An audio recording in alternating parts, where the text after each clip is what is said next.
natin na meron ho tayong kaparaanan upang magpatuloy sa atin hong mga kalayaan at kaparaanan din naman upang tayo magpatuloy sa ating mga gawain ng pagtitipon and as we wait the return. Napakaganda ng last stanza, "Oh Lord, make the haste that the day that the faith shall be sight." Yung sinasampalatayanan natin, si Kristo na hindi natin nakita, ay isang araw ay we will see Him and we shall be like Him. For we shall see Him as He is. So what a wonderful day na ating hinihintay. Pero hindi yan ang ating pag-aaralan ngayong umaga sa ating Sunday School. We are on series about the 10 Commandments. At nawa patuloy tayong tulungan ng Panginoon. And again, isa sa mga goal ko ho, and I hope nangyayari ho sa bawat isa sa atin na lalong nagiging matamis ang kautusan ng Panginoon. Because if we're not careful, may natural tendency natural, because we are naturally sinful, ay tendency na, ayoko ng kautusan ng Diyos. Puro bawal. Ang tingin ng iba, KJ, ang tingin ng iba, even maging sa mga Kristiyano, ay mayroong pagkakataon ng tingin ay, kailangan ko sundin magagawa ko. Pero walang desire, walang pagmamahal, hindi matamis. And isa sa mga goal natin sa pag-aaral, I hope, ay maging matamis ang mga kautusan ng Panginoon. That it is not against us, it is for us, and it reveals God to us, it reveals Christ to us, and our need, yung ating pangangailangan sa tagapagligtas. So tayo ho muna ay tayo magpatuloy, at bago yan tayo ho ay manalangin. Panginoon naming Diyos, aming Ama sa langit, aming pinupuri, pinapasalamatan ka, O Diyos, tunay kamangha-mangha ang iyong ginawang kaligtasan. Ang aming kasalanan, hindi bahagya kundi ang kabuuan, ay binayaran mo doon sa krus ng Kalbaryo. Kung kaya't kami na mga tunay na sumasampalataya sa Ebanghelyo ay merong ganap at tiyak na kaligtasan. Salamat, O Diyos, at lahat ng ito ay biyaya mo. Walang anumang merito sa amin. At nawa, Panginoon, ay mahabag ka rin po nawa sa mga sino mang naririto, maging sa mga bata na bumapasok sa loob ng simbahang ito. Mahabag ka, Panginoon, at sila'y makakilala ng tunay sa aming Panginoong Hesukristo. At Lord, sa aming pag-aaral ng iyong salita, gamitin mo po ang iyong kautusan as you intended to reveal our sinfulness, pagsisihan namin ang kasalanan, at gayon din, Panginoon, upang dalhin kami patuloy kay Kristo. Ang mga wala pa sa pananampalataya upang sila'y maligtas. At kaming mga mananampalataya na ay mapanumbalik ang init, ang pagmamahal, ang kasigasigan sa aming pananampalataya sa aming Panginoong Jesus. At lahat ng ito, Panginoon, ay mauwi sa kapurihan ng iyong pangalan. Ama, saliksikin mo po kami sa anumang mga kasalanan sa aming buhay, hindi lamang ang gawa ng aming kamay, kundi maging ang mga salita at kaisipan namin, Panginoon, anumang hindi lapat sang-ayon sa iyong mga kalooban, patawarin mo po kami at tulungan mo kaming lumakad sang-ayon sa iyong salita. Lahat ng ito ay hinihiling namin sa ngalan ng aming Panginoong Hesukristo. Amen.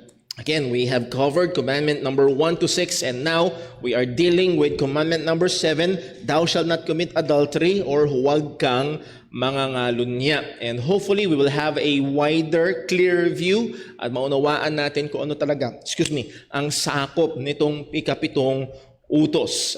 And sinumulan natin yung pag-aaral natin last Sunday to have a better appreciation ng ikapitong utos. We should have a good appreciation or understanding ng disenyo ng Diyos patungkol sa sex. Again, sa sanlibutan, and minsan kahit sa mga Kristiyano, kapag naririnig ang salitang ito, madumi agad.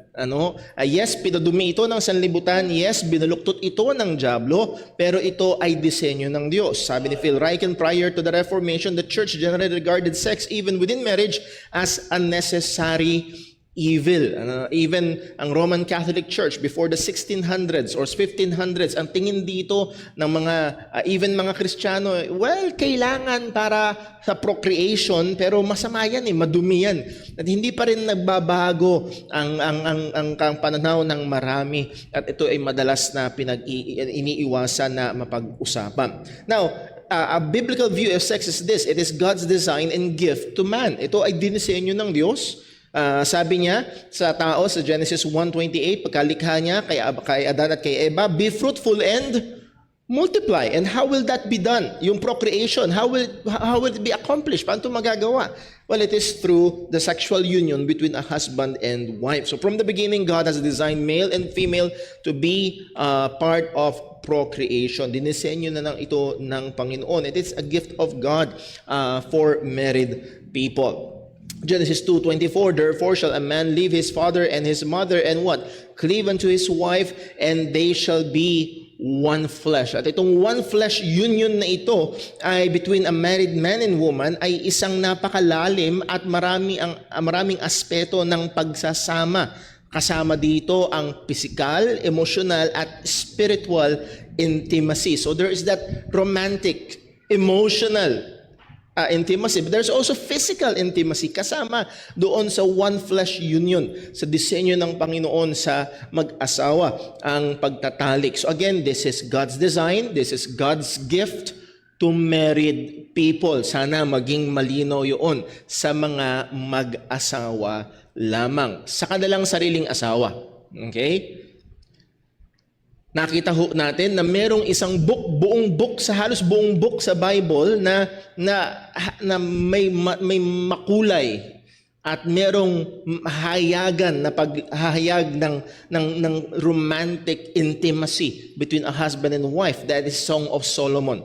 Chapter 1 verse 2. Tingnan natin ito nakaraan, mabilis na review na lamang. Ang sabi nung babae, let him kiss me with kisses of his mouth, for your love is better than wine. Again, the Bible celebrates romantic love, passionate love between a husband and wife. Hindi laban doon ang Panginoon.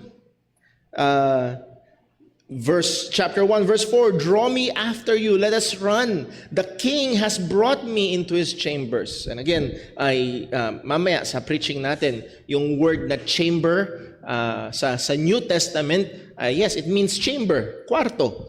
Dinala ako ng hari sa kanyang kwarto dahil asawa siya ng hari. And again, nandun yung pagse-celebrate ng one flesh union. Song of Solomon chapter 4 verse 9, you have captivated my heart. Ito naman yung sinasabi ng hari ni King Solomon, you have captivated, talagang binihag mo ang aking puso.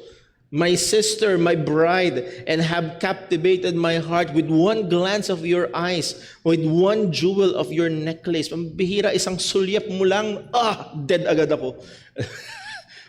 Again, ang romantic, ang passionate ng love relationship. And again, hindi against doon ang Diyos. We can even say that para doon ang Panginoon. Dinisenyo yun ng Diyos, regalo yun ng Diyos sa isang babae at isang lalaki na mag-asawa. Okay? So gusto ko magkaroon tayo ng malusog at maayos at biblical na pananaw. So again, baka mamaya ay mayroong mga mag-asawa dito na dapat ay paalabin muli ang mga bagay-bagay. So hindi laban doon ng Panginoon. That's why makikita niyo ho ang translation nito sa 1 Corinthians chapter 7. Anong ginagawa ng mga taga-Korinto? Total abstinence. Iba sa kanila, it's good for a man not to touch a woman. Sa pagiging spiritual, go away ladies, go away. Go away wife. Para sa pagiging, again, hindi laban sa pagiging spiritual ang bagay ho na ito. So, a biblical view of sex, it is God's design and gift to a married man and woman. Now, a biblical view of adultery. Adultery is a voluntary sexual relationship between a married person and someone other than their spouse that breaks the bonds of a marriage covenant. So that is adultery. Any sexual relationship sa isang may asawa, sa ibang hindi niya asawa, whether married or not.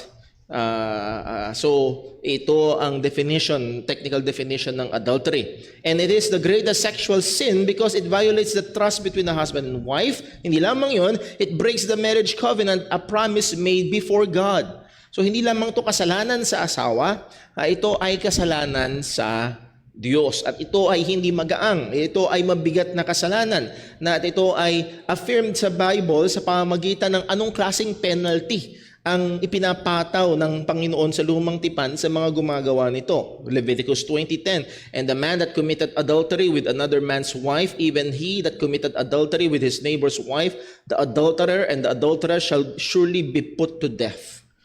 Again, itong bagay na pinagdiriwang ng sanlibutan, itong kasalanan na pinaglalaruan at ginagawang libangan ng sanlibutan ay isang napaka mabigat at karumal-dumal na kasalanan sa harapan ng Panginoon. At makikita natin mamaya kung bakit is merong spiritual side, hindi lamang yung romance, hindi lamang yung relationship between the it is that, pero meron pang higit doon at makikita natin yung rason kung bakit ito ay napakabigat. Kinonsider natin yung wider scope ng seventh commandment, and the seventh commandment forbids everything that leads to adultery. Hindi lamang yung very act of adultery, kundi lahat ng bagay na nagli-lead sa adultery. At ito yung katotohanan, most adulterous relationships does not start with sex. They start with inappropriate intimacy. Nagsisimula sa pasulyap-sulyap sa kaopisina. Nagsisimula sa pahay-hay sa kasama sa trabaho. Nagsisimula sa kindat sa hindi mo asawa. Again, minsan isang simpleng message, good morning, kumain ka na ba? So hindi mo asawa. And yes, walang masamang mga musta. As a pastor, nangangamusta ako sa mga kapatiran. Noong nakaraan, kinamusta ko si Brother Lance. Pero don't think na magsisimula ang adultery sa amin ng Brother Lance. Pero you know what I mean. Na pag ang isang lalaki ay nag-message na meron siyang may iba sa kanyang layunin. He's looking forward. He's excited. And nandun yung kagustuhan na medyo mas lumalim pa, medyo mas maging close pa. Doon nagsisimula ang adultery. At yun pa lang ay pinagbabawal na ng Panginoon. Yun pa lang ay sakop na ng ikapitong utos. Sabi ni Phil Ryken, the seventh commandment thus forbids a married man to flirt with another woman or a single man to get close to someone else's wife. At yung iba, ginagawa itong libangan. Alam nang may asawa, lalapitan pa rin. Yung namang ibang lalaki o babae, alam namang may asawa sila, makikipaglaro pa rin. The commandment also forbids a married woman to seek primary emotional support from some other man, whether at work or at church or in an internet chat room. And again, nahalaga yung sinabi rito, even at church. Because merong mga nahuhulog sa loob ng church. Umaten si sister, hindi kasama si brother, at nandun si brother, nakita niya si sister, sis, kamusta? Wala yung husband mo ngayon. Kamusta naman ang buhay? And again, yes, maaaring may mga times na nagsisimula sa isang brotherly love care. Pero dapat maging very watchful. Sa Bible school, matindi ang patong-patong ang paalala sa amin, lalo na sa aming mga pastor na madalas makikinig sa mga problema. At lalo na kung ang may problema ay isang babae, Mrs. or single lady na ng problema. At isang madalas na kailangan ng isang babae? Yung makikinig sa kanya. At ang paalala sa amin, if you will be a pastor, never take advantage. Na pag nag-open, manatili nawa na ang relasyon, as Paul told Timothy sa relasyon niya sa mga batang babae, ituring mo sila as sisters with all purity. Sa mga nanay, ituring mo sila as mothers at hindi as prospective sexual partner. So muli ho, kailangan nating maging maingat. Huwag nating isipin na sa loob ng church ay may immunity pagdating sa bagay. Huwag niyo isipin na ang pastor ay may immunity. Bilin sa amin, kung may kakausapin kang babae, kasama mo si Mrs. Kung hindi mo pwedeng kasama si Mrs., buksan mo ang pinto, buksan mo ang bintana. Huwag ilayo mo ang iyong sarili sa sitwasyon na pag-isipan man lang. So muli ho, ay kailangan nating maging maingat sa bagay na ito. Dahil hindi nagsisimula agad sa sexual intercourse ang adultery. Merong mga pangunahing hakbang. Now, on the positive note, yes, ang pitong utos ay nagbabawal ng adultery and things that leads to adultery. Pero on the positive note, the seventh commandment mandates the husbands and wives to cultivate their love for each other, addressing emotional, spiritual, and even sexual aspects. Again, ginawa ng Diyos ang taong merong sexual needs. At mamaya sa bandang dulo ng ating lesson, makikita, paano imi-meet? Saan? Well, that's under marriage. At kung meron dapat i-develop si Mister o si Mrs. ay hindi yung kanyang intimacy sa hindi niya asawa, kung hindi, lalo niya dapat diligan at biglagyan ng pataba yung intimacy sa pagitan nilang mag-asawa. Sabi ko nga humisa sa isang kapatid natin, sabi ko, bro, kahit cheesy, kahit baduy, sabihin mo pa rin. Minsan naghihintay pa rin si Mrs. na pakiligin mo. To develop that intimacy. Mag-date pa rin kayo. And so on. Sabi nga ng isang pastor minsan napakinggan ko, sabi niya, Brad, mga kapatid, baka ang pinaka-spiritual na pwede mong gawin pag uwi mo ay mag-date kayo ni Mrs. Di ba utos ng Diyos, husbands, love your wives. Muli ho, ay napakaganda. Sana makita natin na ang ikapitong utos ay hindi lang basta nagbabawal na maglaro sa labas, kung hindi nagtutulak sa atin na i-enjoy lang natin dito sa loob, sa ating lang mag-asawa. So, napakaganda nito. Napakaganda nito. 1 Corinthians 7 verse 3, let the husband render unto the wife due benevolence, and let also the wife unto the husband. Let the word due, yung dapat. Ang tama lang kay Mister ay si Mrs. at ang tama lang kay Mrs. ay si Mister. At huwag niyong ipagkait ang tama. And again, ayoko nang pumunta sa ibang usapan. Nevertheless, minsan sa mga kabisihan, sa dami ng ginagawa ni Mister sa trabaho, ni Mrs. sa bahay, baka mamaya na ipagkakait yung tama. So, again, ilang mga bagay na kailangan bigyang pansin. The wife had not power of her own body, but the husband, and likewise, the husband had not power over his own body, but the wife. Translation, may karapatan si Mister kay Mrs. at may karapatan si Mrs. kay Mister. Pag hindi mo Mrs., hands off. Pag hindi mo Mister, hands off. Each commandment or the rules of category. When we study the commandments, hindi lamang yung pinaka-partikular na kasalanan, kundi yung kategorya, nasa ilalim ng kategorya na ito. Each commandment represents an entire category of sins. It regulates, kung naalala niyo ho, sa 5th commandment, honor your father and your mother. Hindi lamang ito pag-honor sa authority ng magulang, kundi sa iba pang mga authorities na ibinigay sa atin ng Panginoon, like the government, the authorities in the church. So kasama yun sa 5th commandment. Ganun din sa 7th commandment. Hindi lamang yung the sin of adultery itself, but again, it regulates not only the particular sin that is specified, but also all the sins that precedes it, along with all the allegedly lesser sins of the same nature. Again, yung mga kasalanang patungo doon at yung mga kasalanang kapareho nito. So the 7th commandment covers all sexual immorality.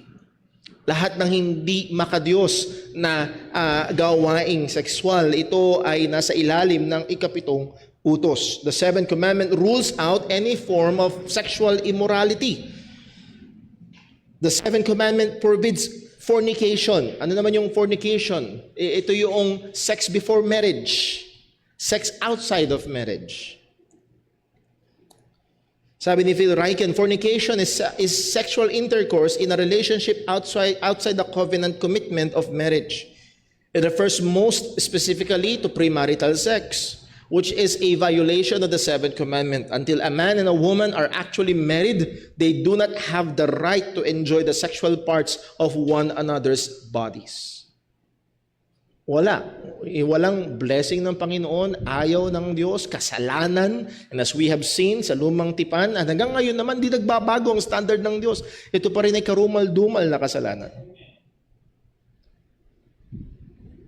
And sadly, as we will see a little bit later, ang mundo natin ay talagang hindi lamang nagpapadulas. Hindi lamang nagpapadulas sa kasalanan ito, nagpapatihulog.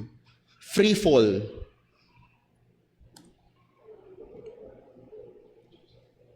Ang sabi ng 1 Corinthians 7 verse 1, Now concerning the things whereof ye wrote unto me.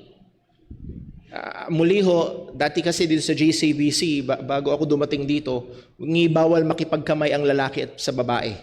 At gamit nila yung 1 Corinthians 7:1. Anong sabi daw? It is good for a man not to touch a woman. Tanong, ito ba ay utos o ito ba ay nagsasalaysay? Nakuha niyo ho? Nag-uutos ba si Pablo sa mga taga-Corinto na it's good for a man not to touch a woman? No. Ang sabi ni Pablo, now concerning the things whereof you write unto me, things, marami kayong sinulat sa akin. Marami kayong problema na kinukonsulta sa akin. Okay, problema number 1, it is good for a man not to touch a woman. So hindi nag-uutos si Pablo, kundi sinasabi niya, ito yung ididil natin. Ang problema dito is total sexual abstinence. Paano ko nasabi? Tuloy lang natin yung basa. Verse 2, nevertheless, to avoid what? Fornication. Para maiwasan ang fornication. So ang tinidil nito, yung word na touch dito, ay hindi lang basta touch. Para kayo nagtatayaan, taya, na touch mo, kasalanan na. Sabi ko nga ho doon sa isang kausap ko nung dati dito, na gano'n ang paniniwala. Sabi ko, Brad, pag sumakay ka ng bus, siksikan. At minsan talaga madidikit ka. Habang bahe, naghihingi ka ng tawad. Ang dinil dito, merong mga tao sa Church of Corinth na ang view nila ay ito, to be really spiritual, they will have a total sexual abstinence. Kahit sa misis nila, hindi sila makikipag-sex. Dahil ako ay kay Lord lang. Sounds familiar? Nagpakasal sa iglesia, Romana, married to the church daw yung mga pari. Anong sabi? Nevertheless, to avoid fornication, let every man have his own what? Wife. And to let every woman have her own husband. Again, nandun yung diin sa wife and husband. Wife, husband. Hinighlight ko lahat sa red. Wife, husband, wife, husband, wife, husband. Wala ditong girlfriend, boyfriend, girlfriend, boyfriend, engaged, fiancé, o wala. Ang mga susunod na salita ay para sa wife and husband lamang. Hindi sa engaged, hindi sa mag-boyfriend or girlfriend. Let the husband render unto the wife due benevolence, and likewise the wife unto the husband. The wife hath not power over of her own body, but the husband, and likewise also the husband hath not power of his own body, but the wife. So umuli ho, makikita ho natin dito na it's not mali yung sinasabi ng mga ilang mga taga-Corinth na it's good for a man not to touch a woman. Na ang kalooban ng Diyos is total sexual abstinence. Sabi ni Pablo, hindi, mahuhulog kayo sa kasalanan. Pag tinuloy niyo yung basa, I believe sa verse 5, maybe for a while, mag-usap kayo, baka mamaya may nagpa-fasting sa inyo, or merong, usap kayo for a while, then come back again. Sabi ni Pablo, and then magsama ulit kayo mag-asawa. Gawin niyo ulit. So muli hindi bawal, hindi kalooban ng Diyos ang total sexual abstinence. Rule of categories, ibig sabihin, prostitution is forbidden on the same grounds as adultery and fornication. Bakit? Because in prostitution, hindi asawa yun. Homosexual intercourse is ruled out because the biblical pattern calls for sex to be shared only between a husband and wife. Sa homosexual relationship, parehong husband or parehong wife. Sexual violence, including rape, pedophilia, incest, or any form of sexual abuse within marriage or even outside of marriage, ito ay pinagbabawal. Even bestiality, sexual intercourse with an animal, ito ay pinagbabawal. Point, the seventh commandment forbids any sexual activity that violates the covenant of marriage. Because the husband and wife will be one flesh. At that one flesh union is only to be shared with the wife. And any sexual activity outside of that is forbidden. Totoo ang sinabi ng isang tagapagturo namin, si Brother Espinosa, sabi niya, sexual activities only between husband and wife under marriage. Hindi pwedeng between husband and cellphone. Hindi pwedeng between husband and magazine. O hindi pwedeng between husband or wife and TV. Ano yun? Or any literature. No. Or doll or toys or what? It's husband and wife. So sana makita niyo ho, we don't have time to explore and go to different mga details. Nevertheless, sana makita niyo yung sakop nito. Now, anong connection of our spirituality and sexuality? Bakit ang bigat? Another reason God forbids adultery is that there exists a deep connection between our sexuality and our spirituality. Merong malalim na connection ito. The union between a husband and wife is intended to represent the special connection between God and His people. Paulit-ulit sa Biblia na ginagamit ng Diyos ang larawan ng mag-asawa. At sino yung husband? Ang Diyos. Sino yung wife? Ang tao niya, ang Israel. And many, many times, Israel committed spiritual adultery. In the Old Testament, God regularly compared His relationship with His people to the romantic connection between a husband and wife. And when Israel were disloyal, ibig sabihin, they committed spiritual adultery. When they violated their love covenant with Him, they were guilty of engaging with or in spiritual adultery. For example, Jeremiah chapter 5 verse 7. And we can go to many different passages, mga kapatid, na ito rin yung tono. Ang sabi, how shall I pardon thee for this? Thy children have forsaken me and have sworn by them that are no gods. Sumama sila sa mga hindi Diyos. Pumatol sila sa mga Diyos-Diyosan. When I had fed them to the full, they then committed adultery. Ako ang nagpakain sa kanila, ako ang nag-alaga sa kanila, but now they have committed adultery and assembled themselves by troops in the harlot's house. Talagang susugod na parang sundalo. Susugod saan? Sa harlot's house. Anong tawag dito sa mga may tamang technical term. Anyway, hindi ko na mga brothels and so on. They were as fed horses. Ito, alam to ng tatay ko. In the morning, everyone neighed after his neighbor's wife. Anong ginagawa, brother boy, ng lalaking kabayo pag nakakita ng babaeng kabayo? Neigh! Walang tigil yun. Kasama yung asawa, tapos nakakita ng iba, nee! So, yes, ito ay ginamit ng Panginoon larawan ng mag-asawa. So, ang punto ito, ang relationship, that love relationship between the husband and wife ay sumasalamin sa relationship ng Diyos sa kanyang tao. And also, sa New Testament, sumasalamin sa kanyang relationship sa kanyang iglesia. Because the church is Christ's bride. It is made more profound sa New Testament by paralleling marriage to the church's relationship with Christ, but deeper. Nakaparallel. Ang marriage ay dinisenyo ng Diyos para i-reflect ang relationship ni Kristo sa kanyang iglesia. Sa Ephesians chapter 5 verse 31, for this cause shall a man leave his father and mother and shall be joined unto his wife, and they two shall be one flesh. Ano nang sabi ni Pablo? This is a great mystery. That one flesh union is a great mystery. Pero sabi niya, but I speak concerning Christ and the church. That union of Christ with His people. Our union with Christ, yun ang sinisimbolo ng pag-aasawa, kung gaano dapat katapat, gaano kahigpit, hindi pwedeng makipaglaro, hindi dapat sumipol sa iba, hindi dapat mag-ngay sa iba.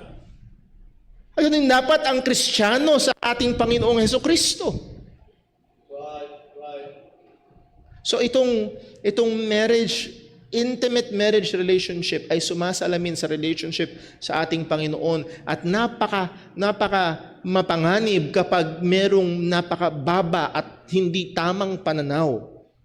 Pagkatanggap-tanggap na ang immoralidad, sinasalaula nito ang larawan ng pagmamahal ng Diyos sa kanyang tao o pagmamahal ni Kristo sa kanyang iglesia. Kaya nga ho, sa mga nag-anniversary, malamang marami ho sa inyo mga kapatid, pag nag-anniversary, nakakatanggap kayo ng message para sa akin, nawa, ay lalong ma-reflect ang gospel, ang pagmamahal ni Kristo sa kanyang iglesia, sa inyong pagsasama bilang mag-asawa. Because that's God's design. Isa sa mga napakagandang disenyo ng Diyos, yes, ma-enjoy na mag-asawa ang relationship. Pero alam niyo ho, mga kasama kong mga may asawa, isa sa napakagandang intensyon ng Diyos sa marriage relationship ay yung opportunity masalamin natin ang pagmamahal ni Kristo sa kanyang iglesia. At pagpapasakop ng iglesia kay Kristo. Point, the union between husband and wife represents the union between Christ and His church. That's why napakabigat. Hindi lamang may bigat ito because of the damage done inside the marriage. Kasi mabigat ito because of the damage that is being done dun sa nire-represent nito. Walang iba kung hindi si Kristo at yung kanyang iglesia. Again, author Phil Ryken said, this has major implications for our sexuality. For the Christian, every act of sexual immorality is a kind of sexual or spiritual desecration. It is an offense against God the Son. For Christians to have sex with someone who is not a spouse is to violate the holiness of their union with Christ. So, sana makita natin, hindi lang ito kahiya-hiya sa madla, hindi lang ito may kinalaman sa iyong public image, hindi lang ito may kinalaman sa magiging epekto sa iyong pamilya, sa iyong mga biyenan, sa iyong mga magulang, sa iyong mga anak, sa iyong pamilya. No, meron itong implikasyon sa ating relasyon kay Kristo. 1 Corinthians 6 verse 18, ang sabi ni Pablo, flee fornication. Flee. Takbo. Takas. Sabi nga ng isang mangaral, be like Joseph, nung sinunggaban na, nung hinablot na, hindi sinunggaban, nung hinablot na, nung asawa ni Potiphar, ang kanyang balabal. Anong ginawa ni Joseph? Hinubad niya at takbo. Mainam ng makulong kaysa mahulog sa immoralidad. Every sin, sabi ni Pablo, every sin that a man doeth is without the body. But he that committed fornication, at kasama doon yung adultery, sinned against his own body. Yes, pag nagsinungaling ka, may damage.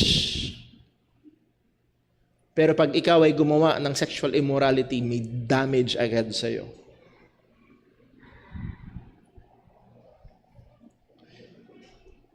Pag tinuloy natin, verse 18 yun, verse 19, what know ye not that your body is a temple of the Holy Ghost which is in you, which ye have of God, and ye are not your own? Anong context nito? Fornication. Ye are not your own. Hindi kayo malayang gawin ang gusto niyo, katawan ko to, gagawin ko, party! No! Pero yan ang direksyon ng sanlibutan. For ye are bought with a price. At anong dapat gawin? Therefore, glorify God in your body and your spirit, which are God's. Point, sexual sins dishonors the Holy Spirit that resides in every believer. This means that whatever we do with our bodies is directly related to our fellowship with the triune God. Again, sabi nga ho ng isang mangangaral, our union with Christ is so strong that no sin can break it. But our fellowship with God is so sensitive that the smallest sin will damage it. Walang makakapag-alis sa atin sa pag-ibig ng Diyos. Walang makakapag-unborn sa atin when we are truly born again. Hindi mawawala ang kaligtasan. Pero even the smallest sin can affect our fellowship. Yung sweetness, yung closeness ay pwedeng makaapekto. Now, itong problema, we live in a very sexualized culture. Yung isang author, ang ginamit niya, we live in a very pornographic culture. Sabi ni Dr. Gail Dines, hindi ko alam kung anong pronunciation ng kanyang pangalan, siya ay babae. Siyang professor ng sociology and woman studies sa Wheelock College sa Boston, Massachusetts. Isa siyang radical feminist. Hindi ito Kristiyano, okay? Hindi Kristiyano ito. Siya ay naging specialist sa study ng pornography. So these are words not from a Christian. Radical feminist, at ito yung nakikita niya. Sabi niya, this culture is socializing our young girls to be ready for pornography whether they ever enter a porn site or not. Yun daw, kultura natin ngayon ay inihahanda na, lalo na ang mga kababaihan, for pornography. The reason for that is that they are being taught to hypersexualize and pornify themselves. Hindi mo kailangan ng 5 minuto sa TikTok or sa YouTube o sa mga social media. Just short time. Nakikita mo agad. Pinopromote ang sexuality. Lalo na sa TikTok. Be very, very careful. Paiksian ng damit, at kung ano-anong mga ginagawa that promotes pornography. At ang sabi niya, think about the kinds of images that bombard them. Anong pinapakita araw-araw? Social media. Not just social media, magazines, newspaper, billboards. Kulang na lang walang damit. At yun yung maganda. Yun yung sineset ng sanlibutan na kailangan yung maging. At hindi lang ito sa mga ladies, men, young men, ito yung sineset ng sanlibutan na ito yung kailangan yung hanapin, men. Hindi godliness, sexiness ang hanapin nyo. At yung sexiness or beauty ay defined as halos wala ng damit. So again, this is an unsaved, radical feminist. At nakikita niya, hindi mo kailangan mag-visit sa mga porn sites. Just in social media, just observing. Minsan may mga pagkakataon na tinitignan ko, may nanay, may dala-dala siyang anak, maybe 3-4 years old yung anak niyang babae. Sabi ko, anong damit ang isinusuot mo sa bata? Halos walang damit yung bata. Pag lumaki, anong isusuot yan? Sinanay mo na agad. Now, again, yung culture.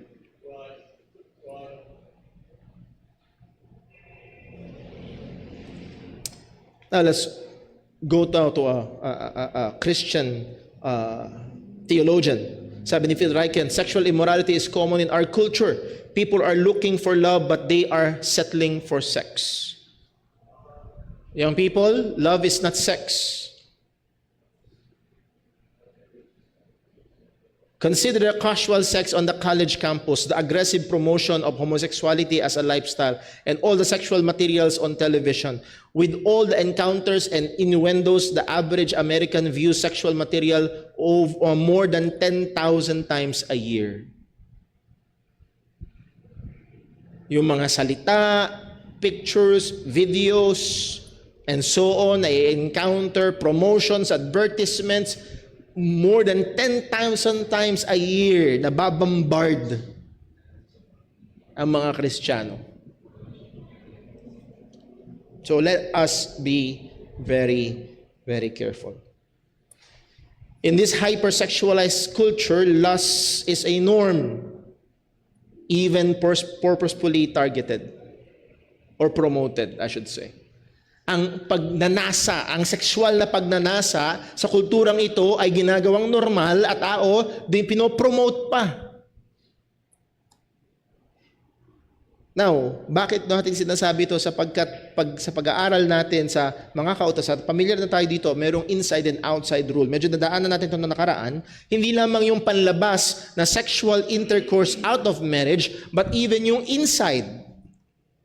Pamilyar tayo sa sinabi ng ating Panginoong Jesus, Matthew 5 verse 27, "Ye have heard that it was said by them of old, thou shalt not commit adultery." Again, let me take this time. Hindi kinukot ni Kristo ang 10 Commandments, ang Commandment number 7. Kasi kung kinukot niya ang Commandment number 7, ang consistent na ginagamit sa New Testament is, it is written, or God said. Pero hindi niya sinabi dito yung, it is written. So ano ang kinukot dito ni Jesus? You have heard that it was said by them. So meron siyang mga partikular na tinutukoy na grupo ng mga tao, and these are the religious leaders, religious teachers nung kapanahunan niya at before sa kanya. Anong tinuturo ng mga religious leaders? Thou shalt not commit adultery. Well, Brother Paul, pinag-aaralan natin ngayon, walang problema. Well, ito ang problema. Pag tinuloy natin ang basa, ang tinuturo ng mga religious leaders sa panahon ni Kristo, basta walang physical contact, okay lang. Bakit? Pagdating sa verse 48, sabi niya, "But I say unto you, that whosoever looketh on a woman to lust after her, hath committed adultery with her already in his heart." Ang focus lamang ng mga religious teachers sa panahon ng ating Panginoong Hesus ay panglabas. Ano ang sabi ng Panginoon? No. Ang ikapitong utos ay kasakop dito maging yung panloob. At ito ay extra mapanganib sa atin. Why? Because we live in a hypersexualized culture. To lust is to look at a woman or a man and to imagine the sexual possibilities or fantasies. May pinakikinggan ako nung minsan, tinitignan niya yung picture. Sabi nung picture na nga lang, hinuhubaran mo pa. Naglalast. Andun yung ginamit ko na yung Tagalog kanina, nandun yung sexual na pagnanasa. Now, minsan pinag-uusapan namin ito na mag-asawa ni Sister Jo, that the act of looking itself is not the issue. Halimbawa, talagang may mga lumalakad, tapos may maganda doon, natingin ka. Oh, Brother Paul, lagot.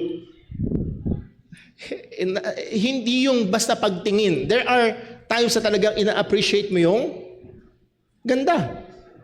As in, ina-appreciate mo lang yung ganda. Pero may mga times na kailangan mag-ingat. The real issue arises when we look at someone in a manner that incites sexual arousal. Na iba na yung pagtingin. So kailangan nating ingatan at bantayan ito. When we view another person in this manner, treating them as an object for our own satisfaction, we are engaging in a lustful behavior. So ito ay totoo, whether it be kasama mo, katrabaho mo, or sa TV screen, or sa screen ng cellphone mo, tinitignan mo yung lalaki na yon o yung babae na yon to satisfy your sexual wants. So ginagamit mo lang, binubyo mo as just a mere sexual object. Totoo, sinabi ng isang mangangaral, men, these ladies are made in the image of God. They are not sexual toys. And that's true. Binababa ng husto ang pagtingin sa mga kababaihan kapag ganito ang approach. This sin is further intensified when our lust culminates in sexual self-gratification. Ano ito? Ano na yung masturbation?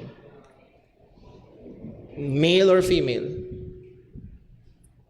Again, ang sexual activity is between husband and wife under marriage. And that disqualifies masturbation. Pag titignan natin sa Westminster Shorter Catechism, question number 71, what is required in the seventh commandment? Ano ang requirement ng seventh commandment? The seventh commandment required the presentation of our own and our neighbor's chastity in heart. Preservation. Preservation of our own and our neighbor's chastity in heart, speech, and behavior. We must preserve our chastity. Yung kalinisan natin, hindi lamang yung ating kalinisan, kundi kailangan din nating preserve at protektahan yung kalinisan ng iba. And when we do not do that, we violate that kapag nag-i-engage ka sa mga sexual material online, sa television, DVD, or magazine, you're not protecting their chastity. Heart, speech, and behavior sa ginagawa, sa ninanasa at sa kaisipan at sinasabi. And to quote again Phil Ryken, to apply these principles, we break the seventh commandment by reading sexual literature, such as most romance novels. Sabi ko, oo nga, no? Naalala ko ho, so Bible College, ni-require kami nung teacher namin na magbasa ng isang, nobela. Hindi naman ako talaga sa parabasa ng nobela. Lang, gusto niya kaming pag hindi ka lang nagbabasa, maging aware ka rin kung ano nangyayari sa paligid, yun ang punto. So, bumili ka ng nobela. So, naalala ko, meron akong pinsan, galing Amerika, nakaiwan siya ng isang pocketbook. Pocketbook! Sa bahay. Sabi ko, yun ang meron ako. Binasa ko. Mukhang maganda. Supernatural. Parang mga sila Naruto. Pero lo and behold, right smack at the middle ng supposedly pang batang pocketbook ay may mga sexual na pangyayari. Sabi ko, pambata dapat to. At kapag binasa yon, ano mangyayari? Gagana ang imagination, and so on. So be careful. We break it by fantasizing about relationships that include sexual intimacy. We also break it by what we say, or by making suggestive comments or telling dirty jokes. Yes, maaaring kagaya nung sinasabi ng mga teachers nung panahon ng ating Panginoong Jesus, I have not committed adultery. Walang physical. Pero yung loob, yung puso, yung mga simpleng komento. Ephesians chapter 5 verse 3, ang sabi, but fornication and all uncleanness and covetousness, let it not be once named among you, as becometh saints. Again, yung fornication and uncleanness pertains to sexual immorality, covetousness, wanting something that is not yours. At dun sa context, you want someone na hindi sa'yo, hindi mo asawa, to be yours. Wag na lang maikabit sa inyong pangalan. Verse 4, neither filthiness nor foolish talking nor jesting, which is not convenient, but rather giving of thanks. Again, hindi lamang sa physical or sa mental, even yung lumalabas sa bibig. Sadly, mayroong mga nagpapakilalang Kristiyano na mahilig pa rin sa green jokes. O mga kapatid, I'm very sad to say na mayroong mga pastor na pag sila magkakasama, green jokes ang lumalabas.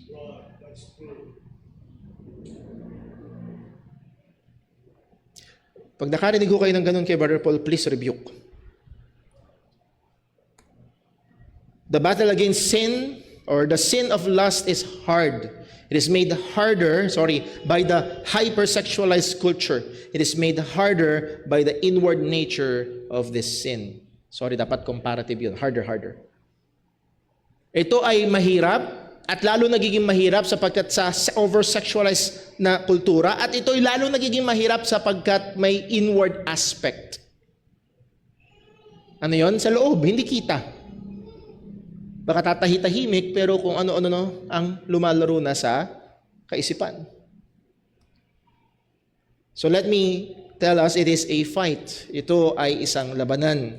Romans 13 verse 14, but put ye on the Lord Jesus Christ and make not provision for the flesh to fulfill the lust thereof. Mamaya pag-aaralan natin yung word na provision dyan, anong ibig sabihin. Pero again, make that provision.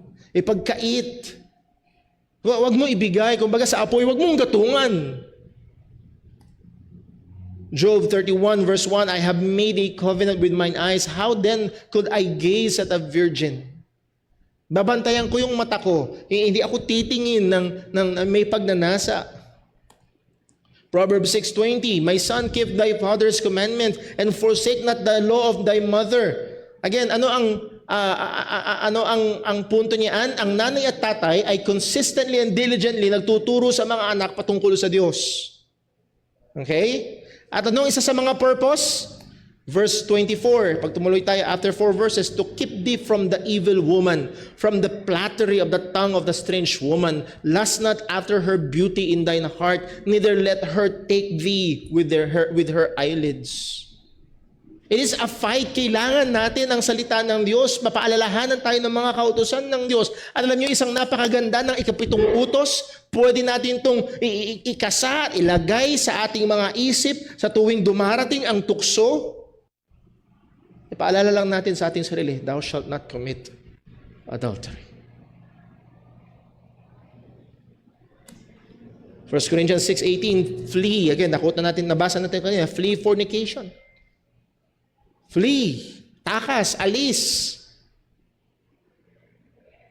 O hindi play, flee. Now, gusto kong iwan sa atin na meron namang pag-asa. Dahil kung tayo ay magiging honest, sino ang hindi bumagsak? Yes, parang sabihin, Brother Paul, malinis ang aking kamay, wala akong aktibidad na ginawa physically as fornication or adultery. Purihin ang Diyos. Pero sa kaisipan, sa imahinasyon, sa salita, sa nasa. Pero gusto ko sabihin, there is hope. John 1:9, next day John seeth Jesus coming unto him and saith, behold the Lamb of God which taketh away the sin of the world. It is a grievous sin. Ito ay mabigat na kasalanan. Ito ay napakaduming kasalanan. Pero ito ay kasalanan na pwedeng hugasan ng dugo ni Kristo. Kung ikaw ay magsisisi at mananampalataya kay Kristo na namatay sa krus para sa mga kasalanan muling nabuhay, mahuhugasan ka. Mahuhugasan ka. Kung tayo ay Kristiyano na, at doon pa rin, yes, dumarating ang time na bumabagsak sa kasalanan. Ang sabi sa 1 John 1:9, if we confess our sins, He is faithful and just to forgive us our sins and to cleanse us from all unrighteousness. May kapatawaran ng kasalanan sa pamamagitan ni Kristo. 1 Corinthians 6:9, know ye not that the unrighteous shall not inherit the kingdom of God? Be not deceived, neither fornicators, nor idolaters, nor adulterers, nor effeminate, nor abusers of themselves with mankind, nor thieves, nor covetous, nor drunkards, nor revilers, nor extortioners shall inherit the kingdom of God. At napakaganda sa verse 11, and such were some of you. Ang church ay binubuo ng mga taong makasalanan. And yes, in the church, there are those who may be former adulterers and adulteresses. And such were some of you. May pag-asa kay Kristo. May kapatawaran kay Kristo. Hindi ko sasabihin ang kanyang pangalan, pero dati meron tayong nakasama sa church na talagang nalugmok sa napaka-immoral na buhay. At sa biyaya ng Diyos na napagmasdan ko kung paano siya iniligtas ng Diyos, Mula sa babaeng napaka-immoral, sa babaeng talagang ang layunin ay mapansin siya, mapansin ang katawan niya, hanggang sa tuwing dumarating dito sa church ay ibang-iba na ang itsura niya. Nagpupumilit siyang maging mahinhin, kagalang-galang sa kanyang pananamit. Hindi niyo alam kung sino yun. Binago ng Diyos ang kanyang buhay. Pinatawad siya ng Panginoon. Now, there is a way. As we have said, ito ay labanan at merong kaparaanan. 1 Corinthians 7 verse 2, nevertheless, to avoid fornication. Ano isa sa mga paraan na binigay ng Diyos to avoid fornication? Let every man have his own wife, and let every woman have her own husband.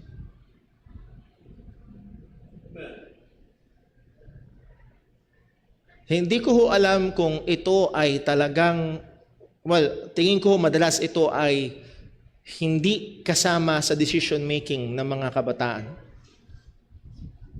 Pagdating sa pag-aasawa, anong usapan? Ipon? Madalas yun ang usapan, no? Ipon? Pwede nyo i-considera, ayokong mahulog sa kasalanan.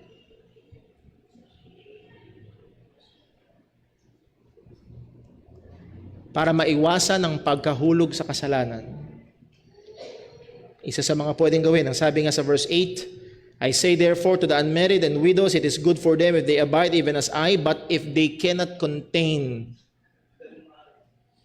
mag-asawa na kayo. It is better to marry. Hindi yan sabi ni Brother Paul. Sabi ng salita, yes, hindi tayo magpapadaos. Huwag niyo naman sabihin, Brother Paul, gusto ko na magpakasal. Sabi ng salita ng Diyos, 16 years old ka pa lang. May mga bagay tayo na dapat i-considera, dapat pag-usapan at hindi agad, but again, baka mamaya isa ito sa mga nalalagay kayo sitwasyon na napaka-mapanganib. It's better to marry than to burn. Sabi John MacArthur, marriage is God's only provision for sexual fulfillment. Hindi porn sites, hindi porn magazines, hindi masturbation. Marriage is God's only provision for sexual fulfillment. Marriage should not be reduced simply to that. However, yes, ang marriage ay hindi, ang tanging paraan para ma-fulfill yung sexual need ay marriage. Hindi lang yun para doon, pero yun yung isa sa malaking blessing ng marriage. And sadly, ito ho ang trend. Ang maraming kabataan ngayon ay patagal ang pag-aasawa, pero parami ang nahuhulog sa kasalanan. So again, pag-pray at pag-isipan, isama ang chastity sa pagpaplano, pag-iisip, paano pagdating sa pagpapakasal. Again, Hebrews 13, verse number 4, let marriage be held in honor among all, and let the marriage bed be undefiled.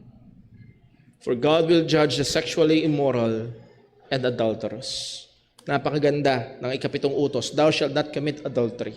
God is ang Diyos ay para sa isang yung romantiko at mahusay at masarap na pagsasama ng mag-asawa.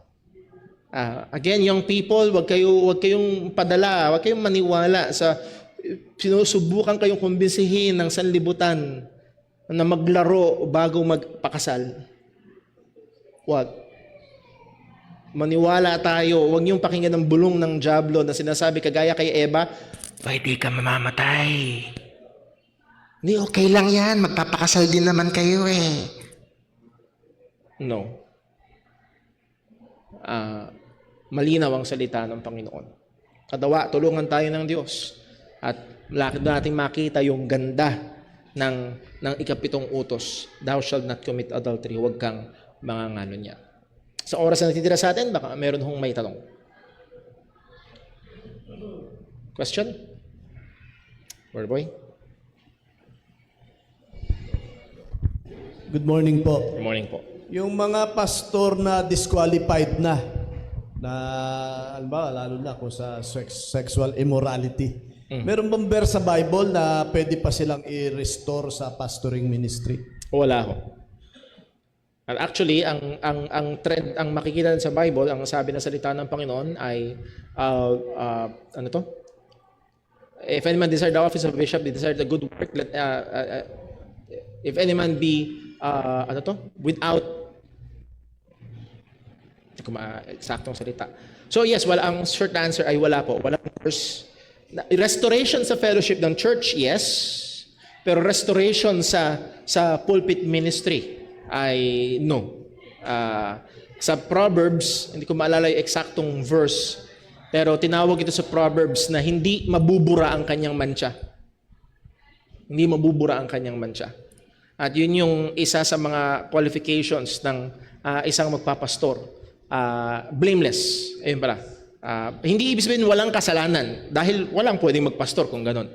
Kung hindi wala siyang yung sa kanya ay dahil magiging siyang example at tatayo siya bilang mangangaral ng Panginoon, and ang sexual immorality is a sin that causes as far as I understand the scripture ay definite disqualification without restoration. Yes, pwede siyang maglinis ng church, pwede siyang mag ibang mga ministry, pero and sadly, marami silang sinubukan na ganyan at nagpaulit-ulit lang din sa kasalanan. Merong pastor na higit 50 ang ginalaw na babae. No. So, church, sana alam nyo, pag si Brother Paul ang nahulog, disqualified. Hindi na pwedeng bumalik sa pagpapastor. So hopefully, ay manatili ho sa inyo yun. And if you love me enough, you will remove me from the ministry. Dahil yun ang dapat. So, meron pa ho ba? Question? Hello. Yung mga immoral, mga disqualified na pastor, parang walang nakakaalam doon sa dahil nga magiging example siya doon sa mga families na bumubuo sa church. Lumalayo lang, nangingibang lugar lang, pero nagpapatuloy sa pastoring. Paano yun? Well, ang salita ho na paano yun ay mahirap. Kapag isa ho sa makikita sa Bagong Tipan is yung autonomy ng church. Kaya nga ho maganda yung meron talagang mga fellowships na pwedeng, at maganda sana yung ibang tinutulak ay yung association, merong association of churches na nababar siya. Lalo na pag meron within that association ay bumabagsak, nababar siya sa pagpapastor. And syempre, kalat yung association at doon siya. So hopefully ang church ay merong naturuan kung anong gagawin. And sadly, maraming mga pastor hindi tinuturuan ng church kung anong gagawin pag ang pastor ang nahulog. Anong gagawin? Pareho lang din ang gagawin sa ibang miyembro. Dahil ang pastor ay member ng church. At kung paano, halimbawa, may choir member na hulog sa immorality, sasalang siya sa discipline. Ganon din ang pastor. Actually, mas mabigat dahil siya ay pastor ng iglesia. So muli, nakakalungkot. May nangyayari ho talagang ganun. Umaalis lang ng ibang, lumilipat ng lugar. That as the word of God said, their sin will find them out. Meron dito, halos naging kapitbahay natin. Ang lapit-lapit. Ang dami palang record. Kaya pala, nasa Maynila na, lumapit ng probinsya. Yung pala, nagtatago doon sa mga ginawa niya. So, nakulong pa siya. Muli mga kapatid, merong law of the land. Merong law of the land at ang sabi ng Panginoon, magpasakop tayo. At kapag yung pastor ay nahulog sa immoralidad at ayaw at tatakbo lang, dapat humakbang ng church na excommunicate siya. At kasama sa excommunication ang pagtuturing sa kanya bilang hindi na kapatid. At kung hindi na siya kapatid, pwede siyang demanda. Dahil may law of the land na nilabag, lalo na kung mga minors ang ginagalaw. So on. So, hindi natin pwede ayoko na puntahan yung iba pang mga bagay, pero sana lang aware tayo. Dahil hindi ho kaunti, sadly, hindi kaunti nagtatago sa likuran ng pulpito pagdating sa mga bagay ho na yun. So kung wala na, sa online ho ba, meron may tanong? Wala? Kung wala na, ay, we're just done. Last na po. Hello po, good morning po. Ask ko lang po, yung halimbawa, syempre alam naman natin na kasalanan ang masturbation. Ano? What about yung mga virtual, lalo na sa mga OFW, na yung asawa nila nasa ibang bansa, and virtual nila ginagawa, pero physically, masasabi mong masturbation yung ginagawa. So, is it considered as talagang sexual activity between husband and wife? Or kasalanan ba yun kasi considered as masturbation yung activity?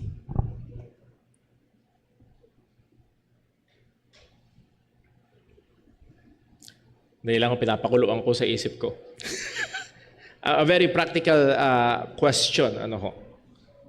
May mga bagay, may mga profession ho talaga, lalo na kung yun ang calling ng Panginoon. For example, sundalo, na naisugod ka sa malayong lugar, may pagkakataon for extended period of time, magkahiwalay kayong mag-asawa and you had the opportunity na mag-video call sa iyong misis. Sa ngayon, sasabihin ko na hindi siya kasalanan dahil ito ay aktibidad sa pagitan nilang mag-asawa. But it is not desirous. Hindi ito pwedeng ipampalit. At dun pa lang dapat makita agad nila na supposed to be ang maging goal nila ay maging magkasama sila. Hindi pwedeng itong ipangpalit. I will not say na ito'y kasalanan. Pero hindi ito pwedeng pangpalit sa talagang parang sinabi ni John MacArthur, hindi po pwedeng ipampalit yung YouTube Baptist Church sa physical gathering natin. Yes, nung pandemic, salamat sa Diyos, magkakalayo tayo, pero there's a sense of hindi maiwasang sitwasyon. Pero pag Evelyn ay maganda magkakasama tayo physically together. Let's pray. Panginoon Diyos, aming Ama sa langit, maraming salamat po. Salamat sa iyong mga paalala. Salamat po sa 7 utos. Salamat po sa 10 utos na ibinigay sa amin upang kami ingatan. Nawa, Panginoon, ang mga bagay na ito ay nakaluwalhati sa iyo, nakapagpatatag sa iyo, Iglesia, at magdulot sa amin sa lalong maging maingat. At ganyan din, Panginoon, ay maprotektahan namin ang maganda at masarap na bagay na iyong dinisenyo para sa mag-asawa. Nawa, Panginoon, ikaw ang maluwalhati. Ingatan mo po kami, maging sa aming pagsamba po maya-maya, at ang aming time ng fellowship ay maging kalakasan sa bawat isa. Dalangin natin sa pangalan ng aming Panginoong Hesukristo. Amen. God bless po. Break time po tayo, 10:05. Balik po tayo para sa ating gawain ng pagsamba.